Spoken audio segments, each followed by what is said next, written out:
Paper leak होने के चलते रद्द हुई पुलिस भर्ती परीक्षा मुख्यमंत्री योगी आदित्यनाथ के निर्देश पर दोबारा होने जा रही है। पूरी परीक्षा किस प्रकार से आयोजित की जाएगी, क्या सावधानियां बरती जाएंगी, इसको लेकर के हम बात करेंगे पुलिस भर्ती एवं प्रोन्नति बोर्ड के चेयरमैन राजीव कृष्णा जी से।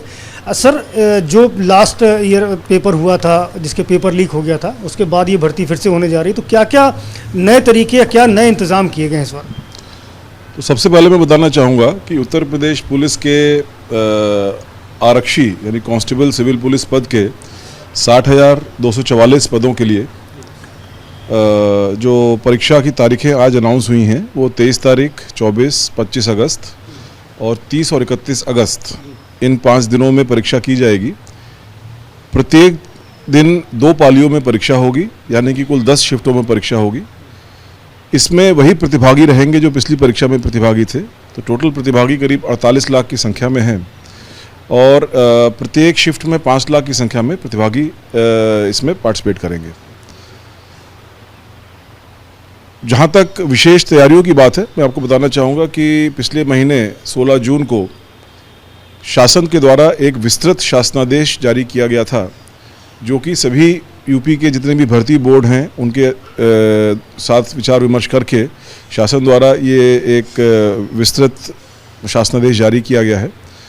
उसमें केंद्रों के चयन से लेकर के अंतिम परिणाम तक जितने भी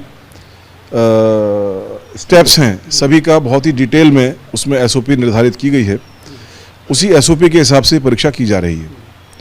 साथ ही 1 जुलाई को, इसी साल 1 जुलाई को शासन द्वारा एक अध्यादेश भी जारी किया गया है। उस अध्यादेश में परीक्षा से संबंधित जितने भी अपराध हो सकते हैं, इम्पर्सनेशन है, नकल है, पेपर लीक का मामला है, इन सब मामलों में कॉन्स्पिरेसी का एस्पेक्ट है, कड़ी सजाओं का प्रावधान किया गया है और उसमें आजीवन कारावास तक की सज़ा है। साथ ही 1 करोड़ रुपए के जुर्माने तक की भी सज़ा है, ये साथ साथ भी हो सकती हैं, और प्रॉपर्टी को जब्त करने की भी उसमें सज़ा का प्रावधान रखा गया है। तो इन सभी शासनादेशों, अध्यादेशों, दिशा निर्देश के अनुरूप विस्तृत रूप से एक एक बिंदु पर पुलिस भर्ती बोर्ड ने अपनी तैयारियां की हैं और हमें पूरा कॉन्फिडेंस है कि जो ये आने वाली भर्ती है, जो कि एक बड़ा चैलेंज है, उसको सकुशल और निर्विघ्न तरीके से इसको निपटा पाएंगे। तो पिछली बार हमने देखा था कि आर्टिफिशियल इंटेलिजेंस का इस्तेमाल किया गया था, बायोमेट्रिक अटेंडेंस का यूज़ किया गया था। क्या ये जो टेक्नोलॉजीज़ है, इनको और कुछ इन्हेंस करके इस बार इम्प्लीमेंट किया जाएगा? जी, सभी उन उपायों को, including these technologies which you are naming, और इनके भी उन्नत स्वरूप को, सभी उन उपायों को जिससे कि परीक्षा की शुचिता पर, इंटीग्रिटी पर, ट्रांसपेरेंसी पर, मतलब शुचिता और इंटीग्रिटी पर कोई असर ना पड़े और ट्रांसपेरेंसी बढ़े, उन सभी उपायों को इसमें शामिल किया गया है। केंद्रों का विशेष रूप से सही चयन किया गया है। इन सभी उपायों को परीक्षा के विभिन्न स्टेप्स में प्रयोग किया जा रहा है और इसी के अनुसार परीक्षा की जा रही है। प्रिंटिंग प्रेस के स्तर पर भी पिछली बार लापरवाही सामने को देखने को मिली, तो इस बार सर जो प्रिंटिंग प्रेस का चयन किया गया है, उसमें कुछ सावधानी बरती गई है या कोई तरीका बदला गया है छपाई को लेकर के परीक्षा पत्रों के?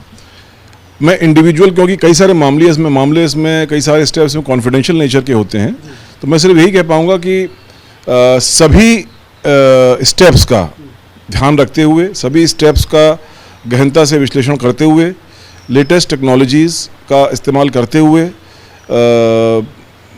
इस प्रकार के उपाय किए गए हैं कि परीक्षा की इंटीग्रिटी पर कोई विपरीत असर ना पड़े। लास्ट बार जब एक्शन हुआ था सर, तो पेपर लीक हुआ था, तो यूपीएसटीएफ ने काफ़ी एक्शंस लिए थे, बहुत सारे लोगों को गिरफ्तार किया गया था, एक बड़ा नेक्सस, एक बड़ा कॉकस सामने आया था। क्या इन परीक्षाओं के पहले ऐसे कुछ लोग जो शरारती तत्व हैं, जो पेपर लीक के लिए जाने पहचाने जाते हैं, कुख्यात हैं, क्या उनको भी सर्विलेंस किया जाएगा सर एग्जाम से पहले? जी, पिछले 4-5 साल में जितने भी ऐसे तत्व हैं वो जो विभिन्न परीक्षाओं में पकड़े गए हैं, विभिन्न प्रकार के अपराधों में परीक्षाओं से संबंधित पकड़े गए हैं, उन सभी के ऊपर विशेष निगरानी अगले 1 महीने रखी जाएगी। इस आशय के निर्देश सभी एसएसपीज को जारी हो रहे हैं। और साथ ही मैं एक बात को बताना चाहूँगा कि इस बार शासन ने विशेष तौर पर अभ्यर्थियों के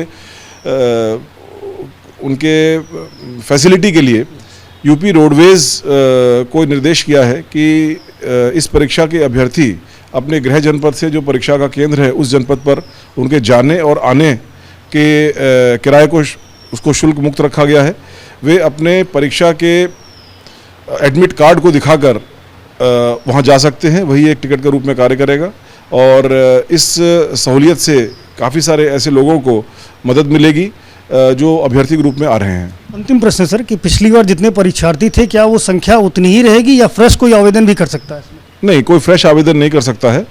जो पिछली बार आवेदन कर चुके हैं सिर्फ वही परीक्षार्थी इसमें शामिल होने के लिए अहर हैं। बहुत शुक्रिया हमसे बात करने के लिए और बहुत शुभकामनाएं भी आपको भर्ती परीक्षा के लिए। तो राजीव कृष्णा को सुन रहे थे जिन्होंने बताया कि सर विशेष तैयारियां हैं और हर वो लीकेज पॉइंट जहां से आशंका है पेपर लीक होने की या गड़बड़ी होने की, उन सभी को इस बार दुरुस्त किया गया है और बेहतर तरीके से परीक्षा कराई जाएंगी।